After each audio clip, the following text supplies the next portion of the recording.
باللہ من الشیطان الرجیم بسم اللہ الرحمن الرحیم۔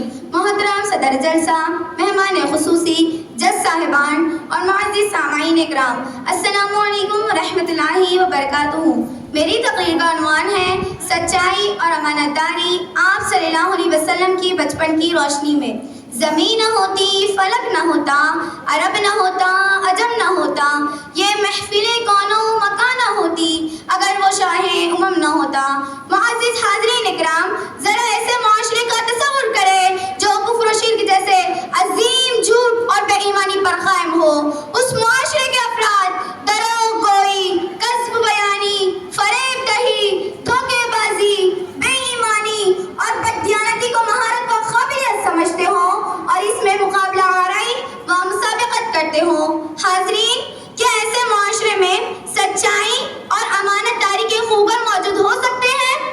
نہیں، بالکل نہیں۔ لیکن رکیے، میں آپ کو ایسے نوخیز و نونہال ذات گرامی کا تعارف کرواتی ہوں کہ اس جیسے صادق و امین، سچا اور ایماندار فرد کی مثال انسانی تاریخ میں نہیں ملتی۔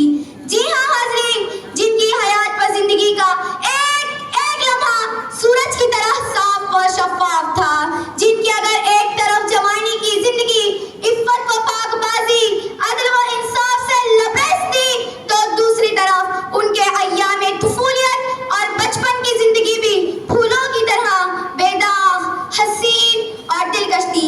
قرآن مجید میں سورہ توبہ آیت 119 میں اللہ رب العزت ارشاد فرماتے ہیں، یا ایھا الذین آمنوا اتقوا اللہ وَكُونُوا مَعَ الصَّادِقِينَ۔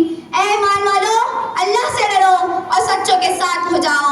سامعین کرام، یہ کوئی معمولی بات نہیں کہ بچپن میں ہی ایک بچہ ایسا کردار پیش کرے جس پر پوری بستی متفق ہو جائے۔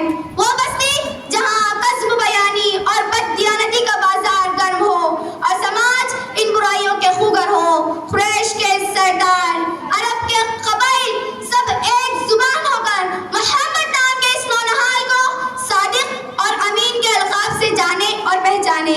صدق و صفا کے تاجور امن و وفا کے رہنما، صدق و صفا کے تاجور امن و وفا کے رہنما، سچ کے علم بردار ہے محبوب کبریا، امین ہے صادق ہے بے مثل آقا، امین ہے صادق ہے بے مثل آقا، کہ بچپن سے جھلکتی ہے آقا کی عظمت کی ضیا۔ حاضرین، ذرا سوچنے کی بات ہے، کیا آخر ایک کمسن بچے نے ایسا کون سا کمال کیا کہ سب لوگ ایک زبان ہو کر گواہی دیتے ہوں کہ یہ بچہ نہ کبھی جھوٹ بولتا ہے، نہ کسی کی امانت میں خیانت کرتا ہے۔ جب نبی کریم صلی اللہ علیہ وسلم کی عمر 8 سال تھی تو چچا ابو طالب کے ساتھ سفر پر جاتے۔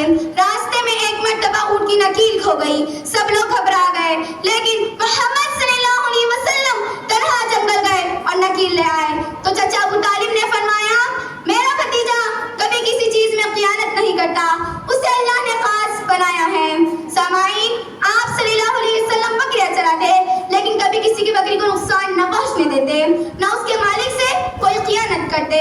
آپ ہم چولیوں کے ساتھ کھیلتے، کودتے، تفریح کرتے، لیکن مذاق میں بھی کبھی جھوٹ نہ بولتے اور نہ ہی بے ایمانی و فریب کرتے۔ آپ کے پاس اگر کوئی اپنی امانت رکھتا تو آپ اسے بہترین طریقے سے محفوظ رکھتے۔ آپ کے لبوں پر ہمیشہ صدق کی چمک رہتی اور آپ کے چہرے پر امانت کی روشنی نظر آتی۔ حاضرین، یہی وہ بچپن کی خصوصیات تھی جنہوں نے بعد میں نبوت کی راہ ہموار کر دی۔ یہی صداقت و امانت کی بنیاد ہے جس پر اسلام کی عظیم عمارت کھڑی ہوئی ہے۔ مسلم شریف کی روایت ہے، اللہ کے نبی محمد صلی اللہ علیہ وسلم نے ارشاد فرمایا، تم پر سچائی لازم ہے کیونکہ سچ نیکی کی طرف لے جاتا ہے اور نیکی جنت کی طرف۔ محترم سامعین، آج افسوس کے ساتھ کہنا پڑتا ہے کہ ہم امت محمدیہ کہلاتے تو ہیں مگر اپنے معاملات میں نہ سچائی باقی رہی نہ امانت داری۔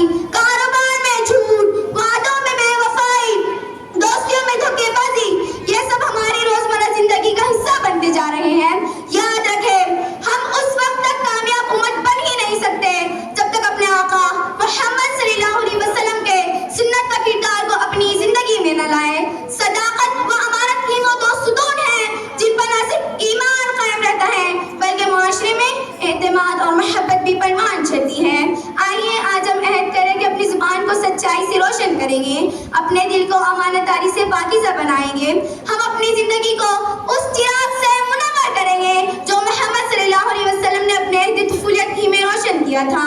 دعا ہے اللہ میں اصحاب کو اپنانے کی توفیق عطا فرمائے, آمین. سرمایہ حیات ہے سیرت رسول کی, فلاح کائنات ہے سیرت رسول کی, بنجر دلوں کو آپ نے سیراب کر دیا, ایک چشمہ صفات ہے سیرت رسول کی, وما علینا الا البلاغ. جزاکم اللہ خیر. دیکھیے یہ تھے اشرف